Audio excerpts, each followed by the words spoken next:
Well, I mean, we know that exercise is beneficial for everything. It's good for your heart, your muscles, for your glucose control, and various other reasons that will prolong your life, hopefully. So it's very important that we, as people with mitochondrial disease, actually, it's probably more important that they exercise, because one of the manifestations of the diseases are that you will have problems with your heart, you will have diabetes, and all these things. It is very important that we exercise so that we can improve or prolong your life. Healthy life. Healthy life, sorry. Right, yes. But I mean, I think the point there is really, even for the people who are helpers or family members, it's important that we do our exercise. We actually feel it's even more important for patients with mitochondrial disease, given appropriate guidance, and I think that's one of the reasons why it's so important that we continue to do the research, isn't it?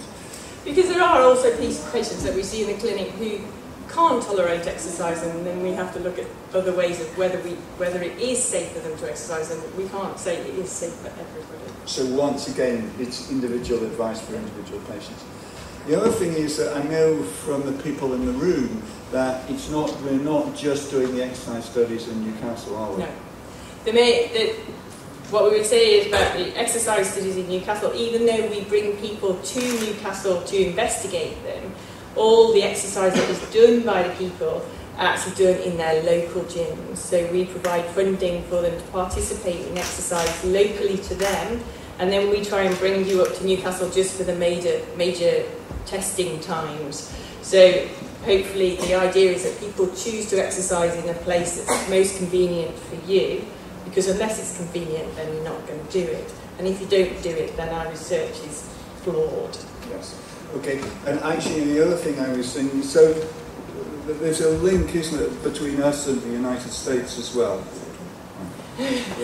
As Professor Turnbull says, we also have a study that is running with our colleagues in Dallas, with Tanya Tavasalo, who's done a number of projects with us before looking at exercise, and she is now looking at a project looking at the long-term effects of exercise, and at periods of exercising and periods of not exercising. And obviously that's important as well, because we all know that as humans we might exercise for a bit and then we get a bit fed up, and so we don't exercise and then we start again. So it is quite important to know what the effects are exercising and stopping, and exercising and stopping. Right, yeah. And the final thing which I want to kind of... Do you make a point that all exercise isn't in the gym?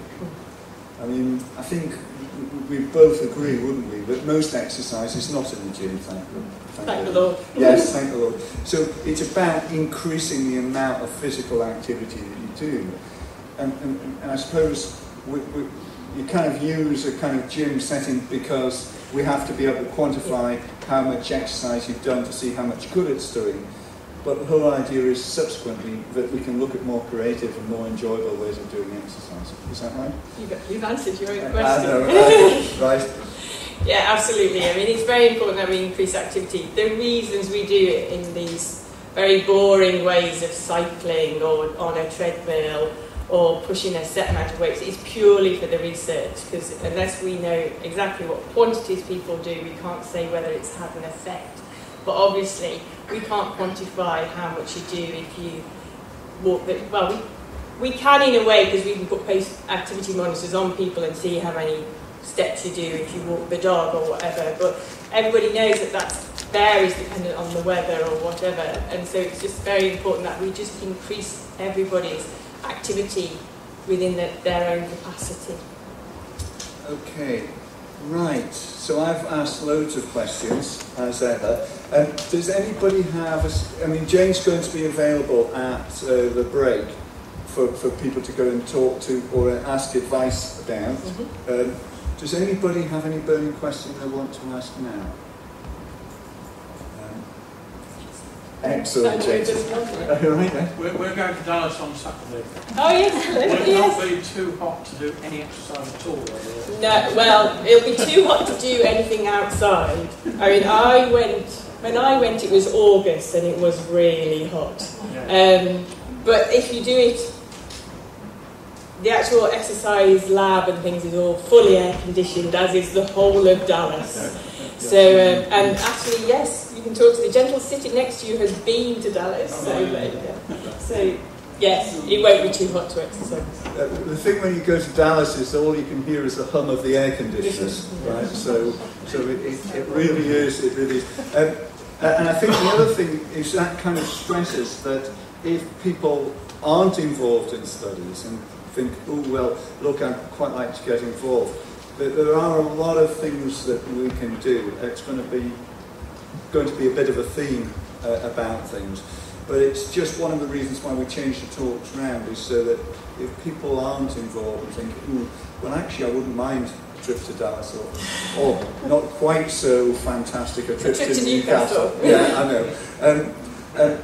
Please do have a word with Jane, and there's several people, Grania and Mike from the exercise team, that would be very happy to talk to you. Yeah, we're all around at the break to talk to anybody with any queries about any exercise trials at all. Hello. Hello. I've got the 4 diseases. I've got the 4 things there. What sort of exercise do I need to... It'd be difficult to tell you here and now, but what we could do is next time you're in clinic, we'll make sure that I sit down with you. Yeah, it's hard to get down because I have to come down from London 400 miles. Okay. And as I've seen... No, that's fine, it's fine. What we'll do is at the break, we'll have a chat. You come and have a chat to Jane and 1 or 2 of us. And because you can always let me know where your nearest physiotherapy department is, and then I can try and tee something up. Yeah. I think it's really important that I think that what somebody's made a point is that it is very different for everybody. To be honest, if you look at everybody in the room, whether there be patients, whether there be relatives, whether there be some of the youngsters here that are helping, or people like me who are in my late 50s, what we do in terms of exercise, it should be different for everybody. And there's no difference about tailoring it for specific people. And I think you ask a very good question, and I think it's something that we do need to try and have a word with you about, is how could you do it, what sort of exercise might be good, and who could we put you in touch with. And we could certainly, with being in London, we might be able to put you in touch with somebody specifically down there that would be able to help you, and I'm sure we can actually. Yeah. Okay, so do come, catch Jane at the break, and if there's too many around Jane, somebody else will come and help. Okay, well, thank you very much again, Jane.